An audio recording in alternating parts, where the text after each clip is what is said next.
नमस्कार विद्यार्थी मित्रांनो, प्रशिक मॅथ अकॅडमी या माझ्या यूट्यूब चॅनलवर तुमचे अगदी मनापासून स्वागत करतो. तर दिनांक 17/10/2025ला जो महाज्योती, बार्टी, टार्टी, सारथी आणि एरटी याचा पेपर जो झाला, त्याबद्दल आज आपण झालेल्या पेपरचे विश्लेषण पाहणार आहोत.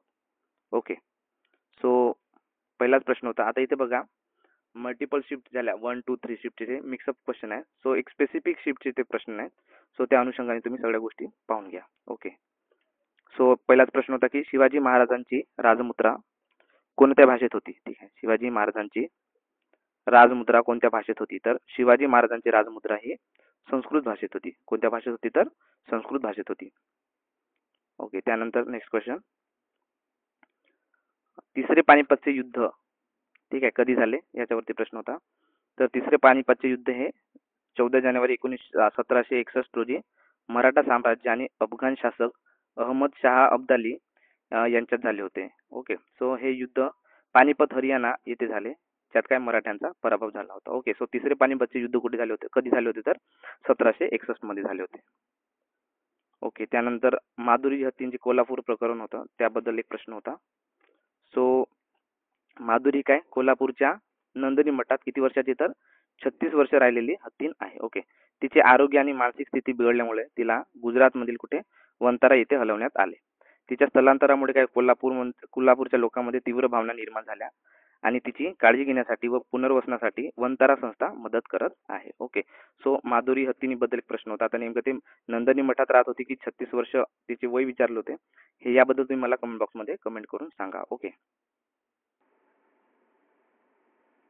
त्यानंतर मग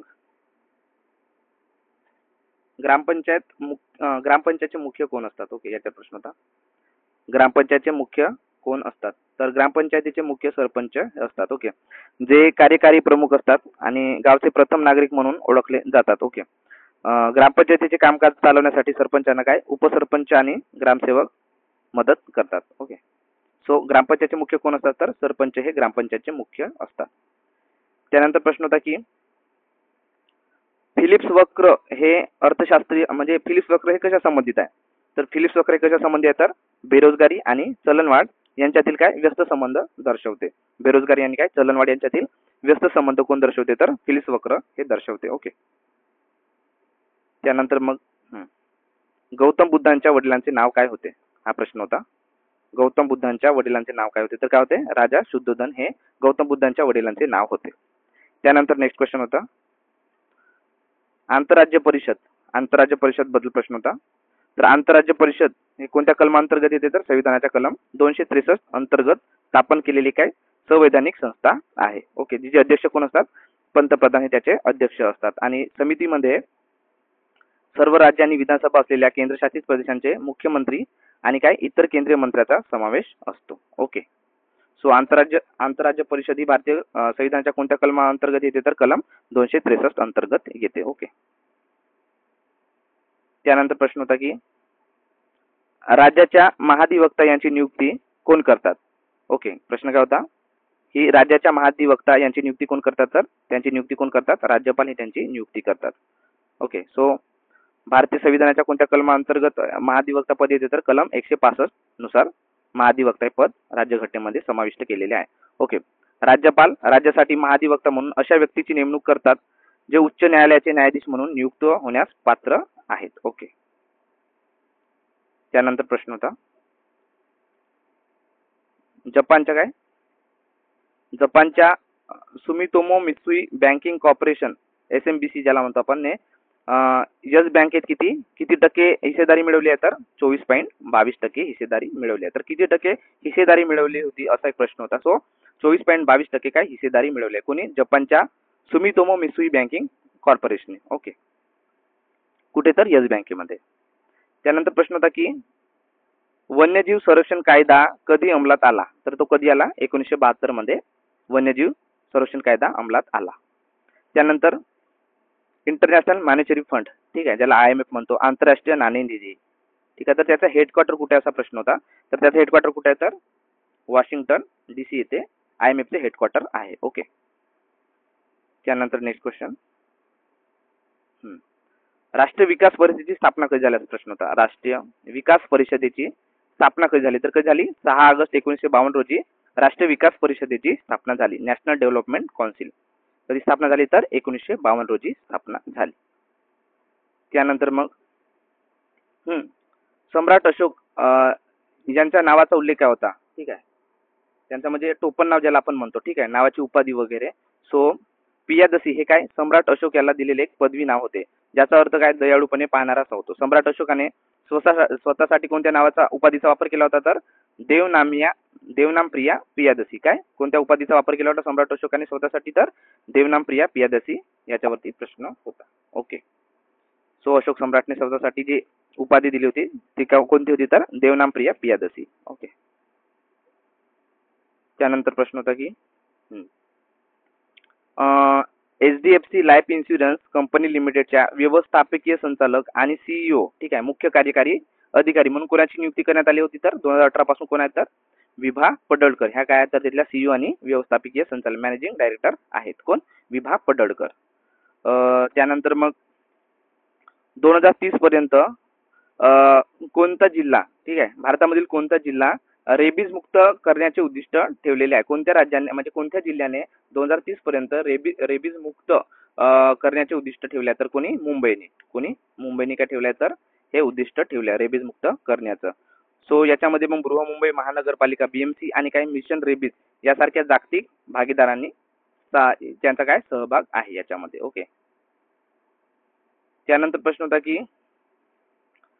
लिक्विड इम्युल्शन म्हणजे काय याचा प्रश्न होता. इम्युल्शन म्हणजे काय तर a liquid emulsion is type of colloid where tiny droplets of one liquid are dispersed within another immiscible liquid such as oil and water. त्याला आपण काय म्हणतो तर इम्युल्शन म्हणतो. आता इम्युल्शन मध्ये काय असते तर ऑप्शन मध्ये सॉलिड लिक्विड गॅस अशा प्रकारचे ऑप्शन होते. सो इम्युल्शन मध्ये काय येते तर लिक्विड येते. ओके, सो त्याच्यामध्ये काय ऑइल आणि वॉटरचं मिक्सअप असते, त्याला आपण इम्युल्शन असे म्हणतो. त्यानंतर मग काय मुंबई विद्यापीठाची स्थापना कधी झाली असा प्रश्न होता. तर मुंबई विद्यापीठाची स्थापना 18 जुलै 1857 रोजी झाली. ओके, असा एक प्रश्न होता. त्यानंतर मग डेन्सिटीची त्याने डेफिनेशन विचारली होती. तर डेन्सिटीची डेफिनेशन काय? मास अपॉन व्हॉल्यूम, आपण त्याला काय म्हणतो डेन्सिटी असे म्हणतो. ओके, घनता.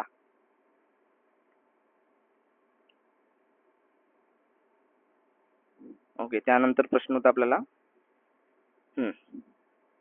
मॅग्नेटिक फील्डवर प्रश्न होता. I think to reverse magnet polarity expose it the stronger magnetic field it opposite to its current pole heat to Curie temperature and then cool it desire to magnetic field. असा एक प्रश्न होता magnetic फील्डवरती की magnetic फील्डचं जे काही work आहे ते कशा प्रकारे होते बा. सो ते काय तर to reverse a magnet polarity expose it to stronger magnetic field that is opposite to its current poles or heat it to its Curie temperature and then let it cool in the desired magnetic field. Okay, त्यानंतर मग फॅराडेचा पहिला law विचारला होता त्यांनी. फॅराडेचा पहिला law काय कशा संबंधित आहे? Okay, Faraday's first law. So काय Faraday's first law of electromagnetic induction state the काय whenever a conductor is placed in a varying magnetic field and electromotive force is induced. काय इलेक्ट्रोमोटिव्ह फोर्स जे काय होते इंड्यूस होते कुठं तर फॅराडेच्या first law मध्ये. अशा प्रकारचा प्रश्न होता. त्यानंतर मग 1909चा कायदा. काय 1909चा कायदा अधिकृतपणे भारतीय परिषद म्हणजे 1909च्या कायद्याबद्दल विचारला तो. हा कायदा कशा संबंधित आहे तर 1909चा कायदा जो आहे त्याला काय म्हणतो आपण भारताचे राज्य सचिव जॉन मार्ले आणि व्हाईसरॉय कोण लॉर्ड मिंटो यांच्या नावावरून मार्ले मिंटो हा कायदा ओळखला जातो. सो ठीक आहे, तर या कायद्याने ब्रिटिश भारतात कायदे मंडळाचा विस्तार करून प्रशासनात भारतीय सदस्यांची संख्या वाढवून आणि पहिल्यांदाच काय निवडणुकाचे तत्व लागू करून मर्यादित राजकीय सुधारणा आणल्या होत्या. त्या अनुषंगाने काय म्हणतात मुस्लिमांसाठी स्वतंत्र मतदारसंघाची ओळख करून देण्यात आली. ओके, याच्यामध्ये काय तर मुस्लिमांना 1909च्या कायद्यानुसार काय देण्यात आले होते तर स्वतंत्र मतदारसंघ देण्यात आले आणि 1919च्या कायद्यानुसार काय तर सिख आणि युरोपियनला काय देण्यात आले होते तर स्वतंत्र मतदारसंघ देण्यात आलेले होते. ओके, तर 1909च्या कायद्यावर प्रश्न होता. त्यानंतर मग भारतामध्ये एक प्रश्न असा होता की भारतामध्ये रुपया नावाचे पहिले चांदीचे नाणे कोणी सुरू केले तर कोणी सुरू केले होते तर शेरशाह सुरी यांनी सुरू केले होते. ओके, कधी 1542 मध्ये ते सादर केले होते. ते चांदीचे नाणे 178 ग्रेन वजनाचे होते. ओके, सो सो प्रश्न असा होता की भारतामध्ये रुपया नावाचे पहिले चांदीचे नाणे कोणी सुरू केले, तर शेरशाह सुरीने सुरू केले. ओके. हां. त्यानंतर प्रश्न होता की साखर आणि पाण्याचे मिश्रण एकसंध मिश्रण असते त्याला द्रावण असे म्हणतात. ओके. सो द्रावण म्हणजे काय असा प्रश्न होता. सो द्रावण म्हणजे काय, तर साखर आणि पाण्याचे जे मिश्रण असते त्याला आपण काय म्हणतो, द्रावण असे म्हणतो. त्यानंतर मग काय, महाराष्ट्राचे नवे राज्यपाल कोण आहेत, तर कोण झाले. मी हा प्रश्न युट्यूबचे जे मी काय म्हणतो त्याला क्विज टाकतो त्याच्यामध्ये हा प्रश्न मी घेतलेला होता आताच 1 हप्त्या आधी, तर त्या अनुषंगाने हा प्रश्न लक्षात ठेवणे अपेक्षित होते. सो महाराष्ट्राचे नवे राज्यपाल म्हणून कोणाची नियुक्ती करण्यात आली, तर आचार्य देवव्रत. आचार्य देवव्रत हे काय, तर 22वे महाराष्ट्राचे नवे राज्यपाल झाले आहेत. याआधी सी.पी. राधाकृष्णन होते, तर ते आता भारताचे काय झाले तर व्हाईस प्रेसिडेंट झालेले आहेत. कोण, सी.पी. राधाकृष्णन. सो तो सुद्धा तुम्ही मुद्दा लक्षात ठेवा. त्यानंतर मग ओके. सो याच्यावर आपण आता बघितलं प्रश्न. बघा, तर सी.पी. राधाकृष्णन सुद्धा प्रश्न आला. सी.पी. राधाकृष्णन काय म्हणजे भारताचे नवे उपराष्ट्रपती कोण झाले आहेत, तर कोण झाले आहेत, तर सी.पी. राधाकृष्णन हे काय झाले आहेत, भारताचे नवे राष्ट्रपती झालेले आहेत. ओके. यानंतर मग 2024-25 या आर्थिक वर्षात भारतातील राज्यामध्ये महाराष्ट्रात प्रश्न असा होता की 2024-25 या आर्थिक वर्षात सर्वात जास्त एफडीआय गुंतवणूक कुठे झाली आहे बा, कोणत्या राज्यामध्ये सर्वात जास्त काय एफडीआय गुंतवणूक झाली आहे, तर कुठे, महाराष्ट्रामध्ये सर्वात जास्त एफडीआय गुंतवणूक झालेली आहे. उत्तर काय पाहिजे होतं, तर महाराष्ट्र. ओके. त्यानंतर मग काय, कोणत्या नदीला दक्षिण गंगा म्हणून म्हणतात, म्हणून ओळखतात. ठीक आहे. कोणत्या नदीला भारताची दक्षिण गंगा म्हणून ओळखतात, तर कोणत्या नदीला, तर गोदावरी नदीला काय म्हणतात, तर भारताची दक्षिण गंगा म्हणतात. ठीक आहे.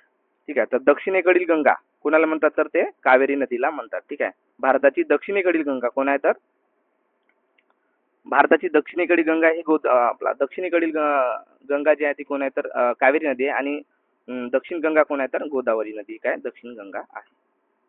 त्यानंतर मग प्रश्न होता की दूधसागर धबधबा हा कोणत्या नदीवरती आहे. ठीक आहे. जर तुम्ही सप्टेंबर महिन्याची जे परिक्रमा आहे त्याच्यामध्ये पहिलाच मुद्दा हा कव्हर केला आहे की दूधसागर धबधबा मांडवी नदी याच्याबद्दल जो वाद सुरू होता कर्नाटक, गोवा आणि महाराष्ट्र सरकारमध्ये, सो त्या अनुषंगाने हा प्रश्न लक्षात ठेवण्यात अपेक्षित होता. सो दूधसागर धबधबा हा कुठे आहे, तर मांडवी नदीवरती आहे. मांडवी नदी कुठे आहे, गोवा आणि कर्नाटक सीमेच्या बाउंड्रीवर काय आहे, तर मांडवी नदी आहे.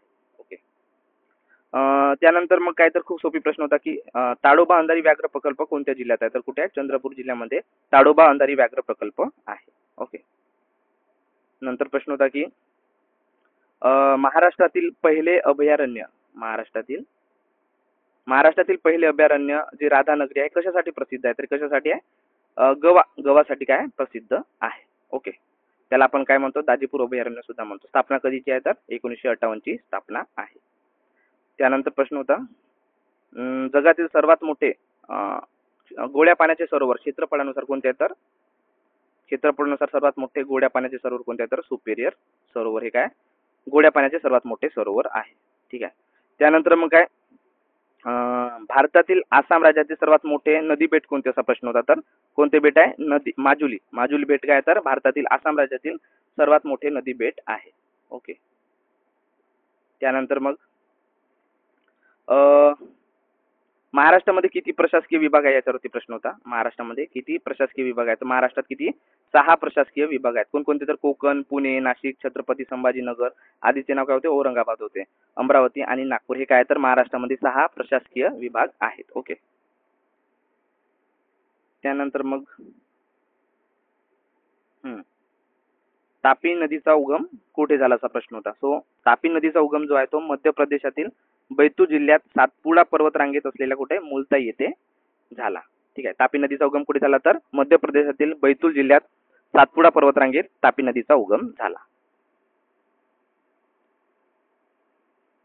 त्यानंतर मग प्रश्न होता की भूजल म्हणजे काय, तर भूजल म्हणजे काय, तर जमिनीखालील माती आणि खडकांच्या भेगामध्ये आणि जागामध्ये आढळणारे पाणी जे काय जलचर म्हणतात अशा थरामध्ये गोळा केले जाते त्याला आपण काय म्हणतो, तर भूजल असे म्हणतो.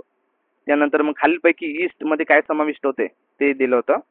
सो ईस्ट हे काय, तर अलगी आहे, बॅक्टेरिया की फंगस आहे, तर ते east is a fungus. East काय आहे, तर हे फंगस आहे. ओके. जर ज्यांनी फंगस मारलं त्याचं उत्तर काय बरोबर आहे. त्यानंतर मग कालिदास हे कोणत्या राजाच्या काळात होते, तर गुप्त राजाच्या काळात होते. कोणत्या, सम्राट चंद्रगुप्त द्वितीयच्या काळात कोण होते तर महाकवी कालिदास हे होते.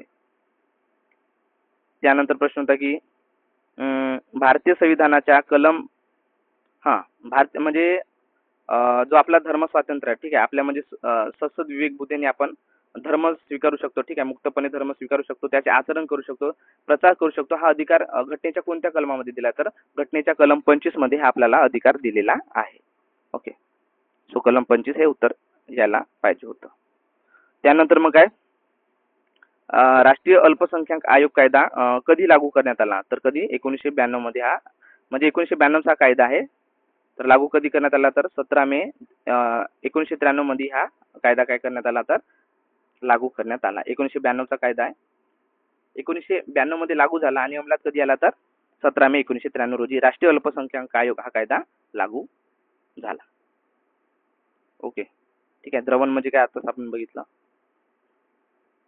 त्यानंतर मग INS हिमगिरी जे आहे हा कोणत्या प्रकल्पाचा भाग आहे असा प्रश्न होता. सो INS हिमगिरी कोणाचा भाग आहे तर प्रकल्प कोणता तर 17A या प्रकल्पाचा भाग आहे, जो काय करतो तर जो भारतीय नौदलासाठी प्रगत स्टेल्थ फ्रिगेटची मालिका बांधण्याचा प्रकल्प आहे. ओके, त्याच्यावरती एक प्रश्न होता. त्यानंतर मग ह्युमिफिकेशन याच्यावरती प्रश्न होता. Humification is the process of decomposition of dead organic matter like plant and animal remains into a stable, dark and amorphous substance called humus. Okay, so humification याची डेफिनेशन विचारली होती थोडक्यात. ओके, सो त्या अनुषंगाने हा प्रश्न होता. त्यानंतर मग डिसेक्शन म्हणजे काय याच्यावरती एक प्रश्न होता. सो डिसेक्शन काय? Dissection is a method to analyse the complex environment system. Okay, dissection काय आहे तर एक मेथड आहे जे काय करते अनालाइज करते कॉम्प्लेक्स एन्व्हायरमेंटल सिस्टमला. ओके,